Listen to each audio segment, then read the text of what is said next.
So this lecture is on the Fourth Crusade, which hopefully will provide a little bit of background, as well as sort of the connection to some of the wider crusading efforts that we've been looking at in the early 12th century and 13th century under Innocent III.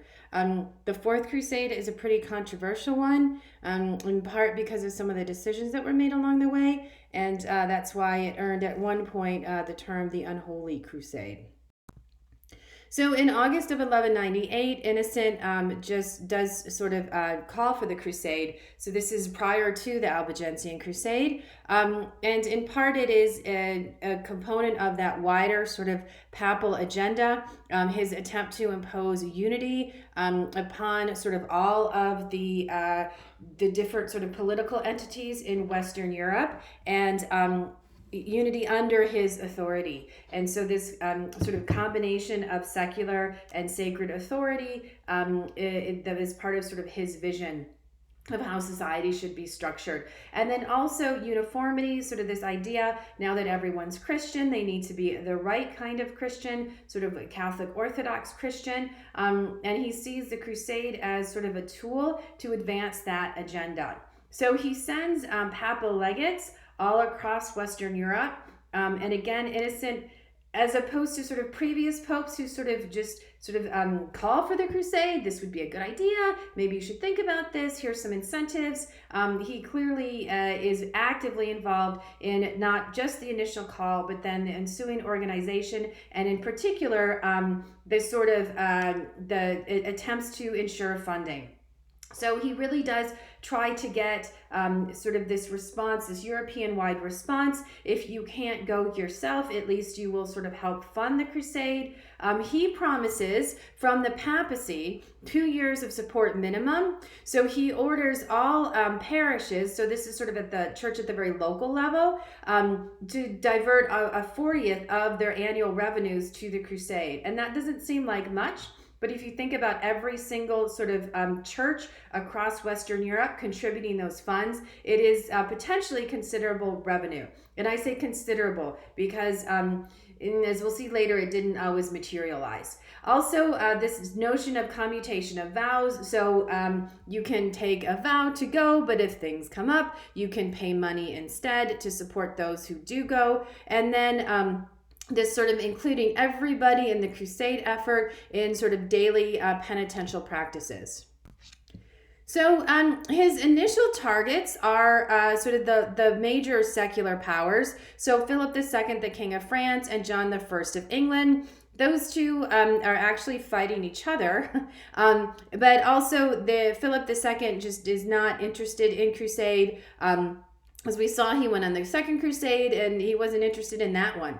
So we do see positive responses from some other nobles. So Bela, the King of Hungary, and Boniface of Montferrat in sort of Italy. And you can see this image of Bela of Hungary here. So coming from sort of some places like Hungary that haven't really been represented in pre-Crusade efforts. The individuals, however, who end up sort of dominating are nobles. So these are counts from northern France. And so Baldwin, the Count of Flanders, Thibaut, the Count of Champagne, Simon de Montfort, who actually has lands in France and then lands in England, and then Louis, Count of Blois. So these are sort of upper level nobles, but obviously they are not kings, and they're the ones. So there's a tournament that's hosted by the Count of Champagne. Baldwin of Flanders is there, Louis of Blois is there. Thibaut announces that he's going to go on crusade, and then there's this big sort of positive response, and these other nobles decide that they're going to do it too.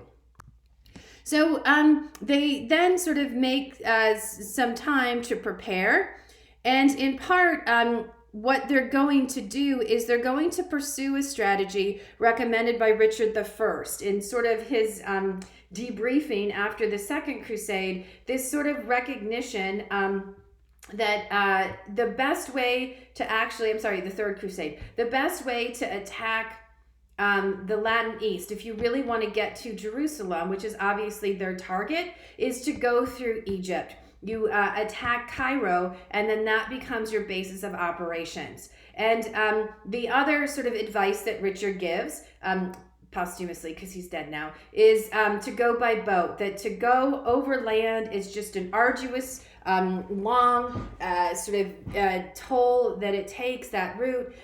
Also, you have to go through Constantinople, and things are not good with the Byzantine Empire right now. So what you want to do is get all your troops to Venice, and then get on some boats, and this is Venice pictured here.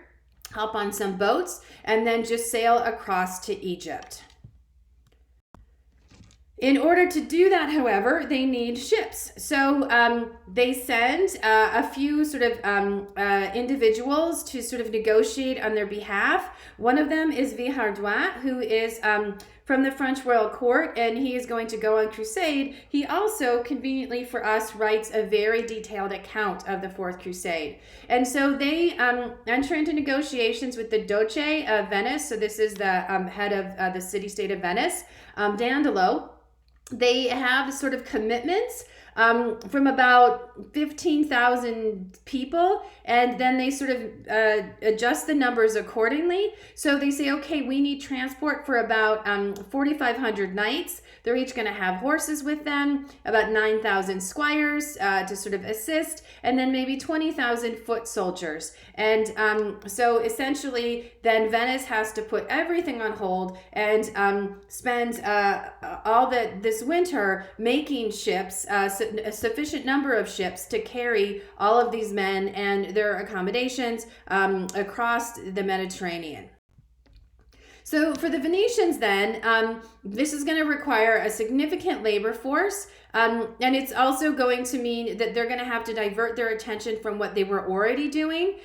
So they say, okay, we're going to be sort of a full partner in this endeavor. It's going to cost you 84,000 marks of silver, which is a pretty enormous sum. But their argument is, look, we're going to have to invest sort of all of our resources that we would normally be, used in trade or in repairing our ships on this particular project. And so the agreement is for about 50 war galleys and then a dozen or so transport ships. And you can see about the size of the ship we're talking here. Also, they're going to need to provide sailors to man the ships because the Crusaders don't have that sort of knowledge in order to sort of sail the ships across the Mediterranean. So the troops then eventually begin to move southward and arrive in Venice little by little. And this all happens in the early summer. What they discover when they get there is that only about a third of those who said they were going to go on crusade have in fact followed through. And this is a huge problem because not only do they not have the numbers that they thought they would have, but they have far less men than needed for the ships that had been made for them.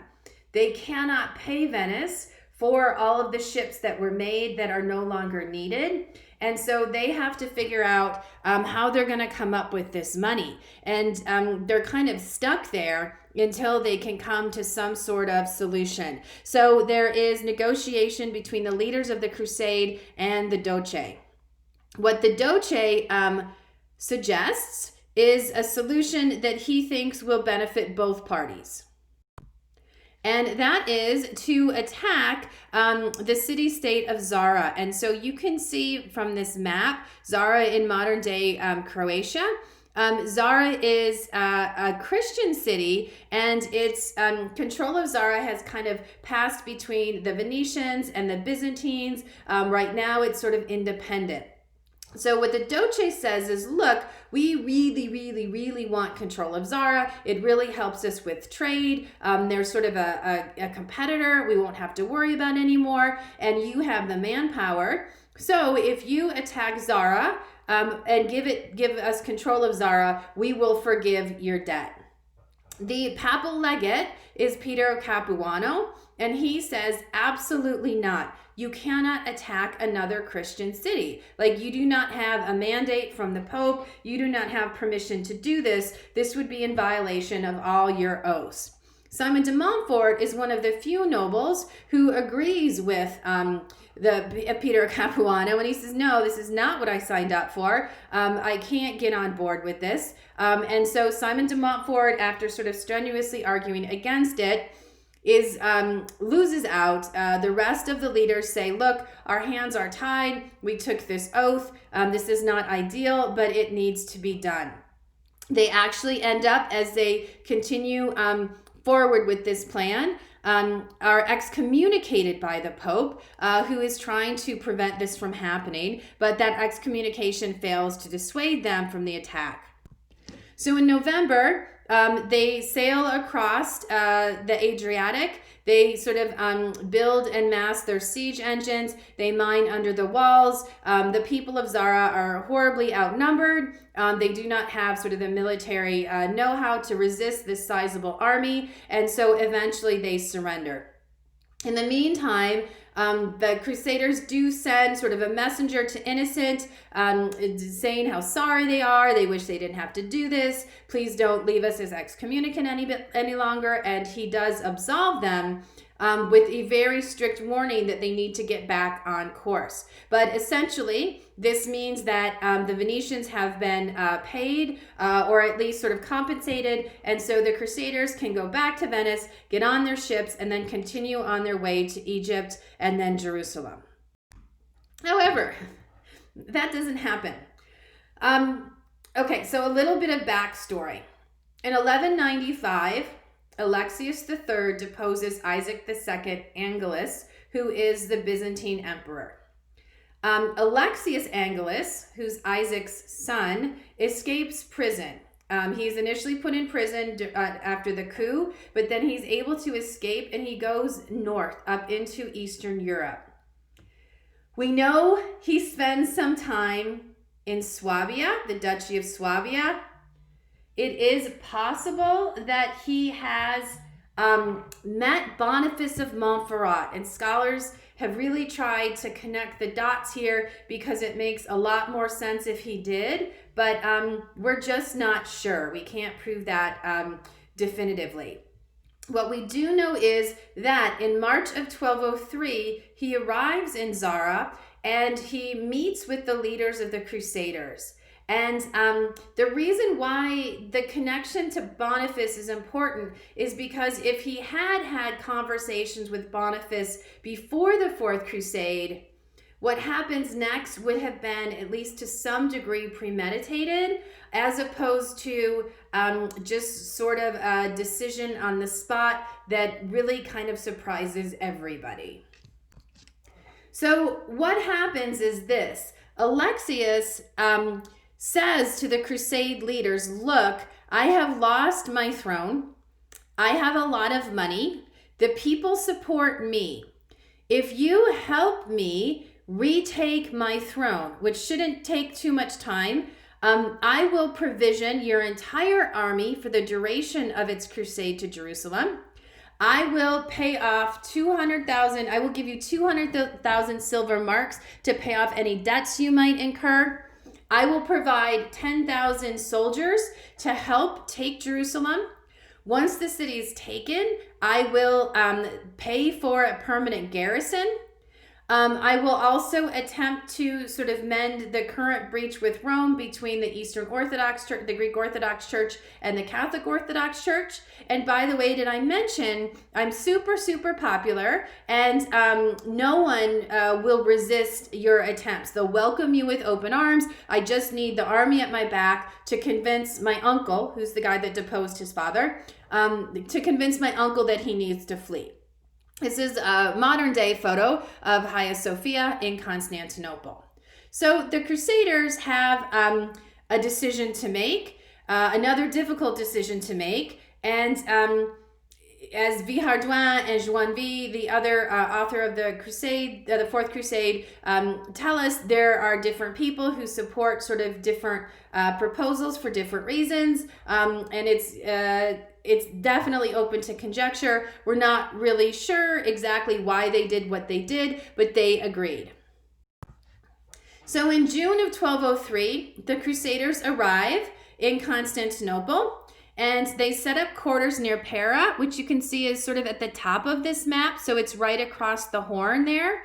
The question is this a detour or is this a destination? And this is one of the sort of contentious elements of the Fourth Crusade. If you believe that Alexius and Boniface of Montferrat met in Swabia, that Alexius already convinced Boniface that this was what they should do, then it was a destination. Most of the other crusaders seem to maintain that it is just a detour, that his offer is too good to turn down, and that this is something that is vital for their ability to take Jerusalem, considering the low numbers of people who actually turned out. However, when they get there, Alexius approaches the walls, and contrary to what he promised everybody, he is not welcomed with open arms. I think they actually throw things at him.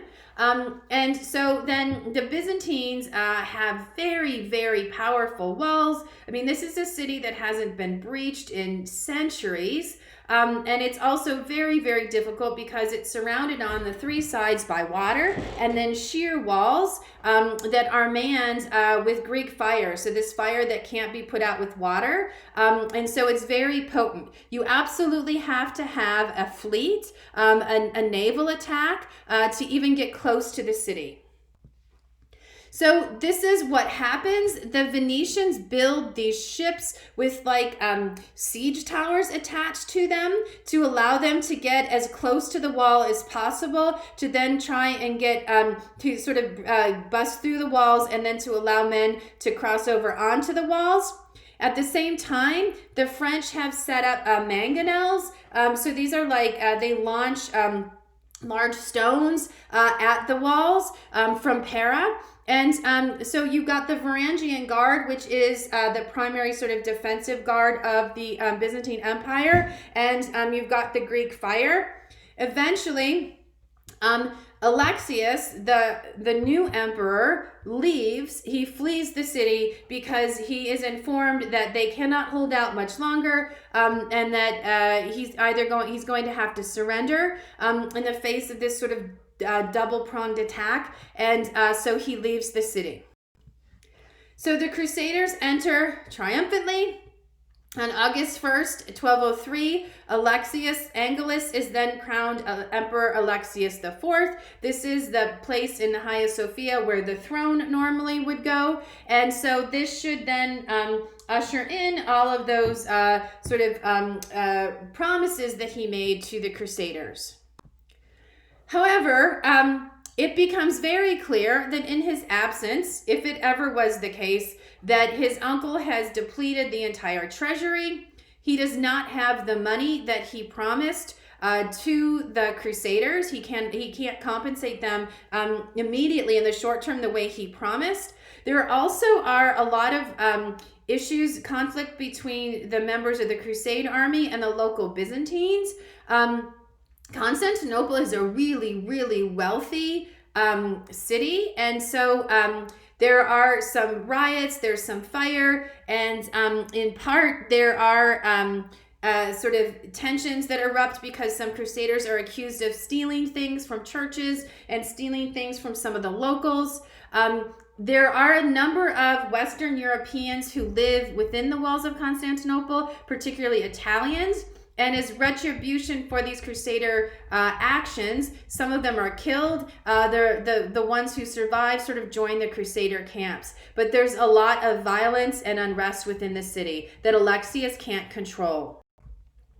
In part then, in response to Alexius's ineptitude, on December of 1203, Alexius IV is deposed by this person here. His nickname is Mourtzouphilus, Monobrow. He is then crowned as Alexius V. And this all happens sort of on the slide. The Crusaders don't know about it. And so he closes the gates. So the Crusaders are still camped outside the city or at their camp in Pera.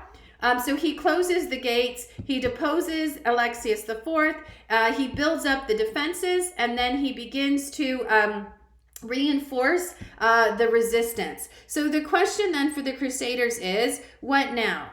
What was supposed to happen didn't happen. It's very clear they're not going to get any of those provisions or the garrison or the money from the Alexius that promised it.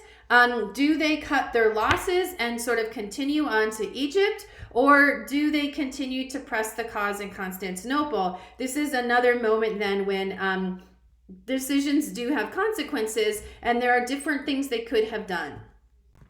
But they decide to attack the city. So once again, they sort of have the fleet at their command, and then they're able to use the siege engines to gradually wear down the defenses of Byzantium. You can see this takes some time. They spend about 6 more months trying to attack the city, and they just become sort of more and more invested in its surrender. Eventually, Marzuphilus, Alexius V, flees the city. Alexius IV is in prison, but instead of liberating him, or instead of letting the Crusaders liberate him, he is killed.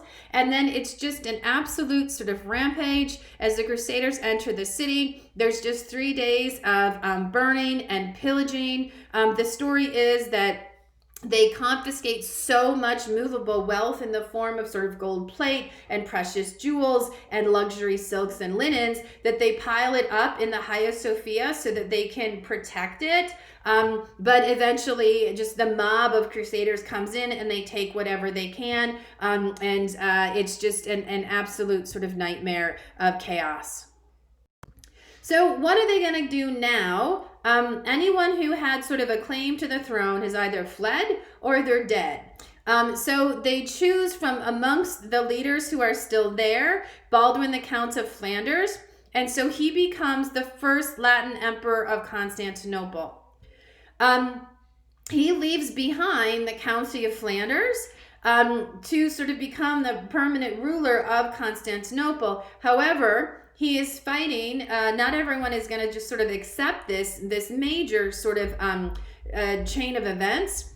He is fighting the king of Bulgaria in the north, and he also is fighting, so the Byzantines have moved out of Constantinople, but they've sort of just relocated their court, and so they're fighting in the south. We know that in the course of fighting in the north, Baldwin disappears. We don't know if he is imprisoned and he dies in captivity or if he dies on the battlefield, but as early as 1206, he's out of the picture. His nephew attempts to succeed him, but it just is going to take so many resources to continue to hold on to Constantinople.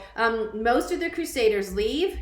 A small number of them end up in Jerusalem or attempting to take Jerusalem, but he doesn't have a military force and he doesn't have the money to continue to defend the territory. Obviously, this sort of Latin control of Constantinople is going to last for about 50 years, and then it's going to revert to Byzantine control. And so moving forward, that division between Western Europe and the Byzantines is going to continue to grow wider and wider, and any cooperation on future crusades is out of the question. We do see shortly after this what some scholars sort of describe as a backlash to this crusade gone horribly wrong. There is this very strange poorly documented movement of children, like literally children, like the leader is like a 14-year-old shepherd boy.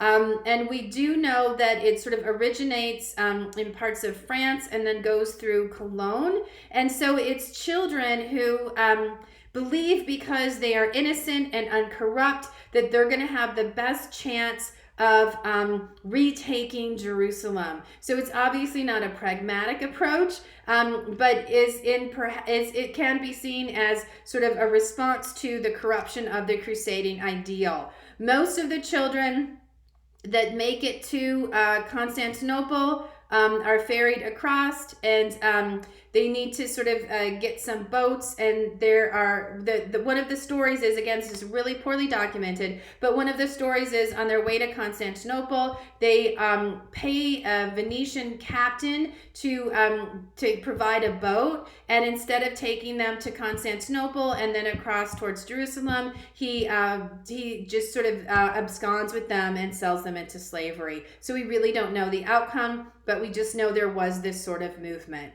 So the Fourth Crusade successful in conquest, because it did conquer Constantinople and Zara, obviously not at all close to accomplishing the goals that it set out to. And this is another reason why Innocent III, then, his sort of record of crusading, not so great.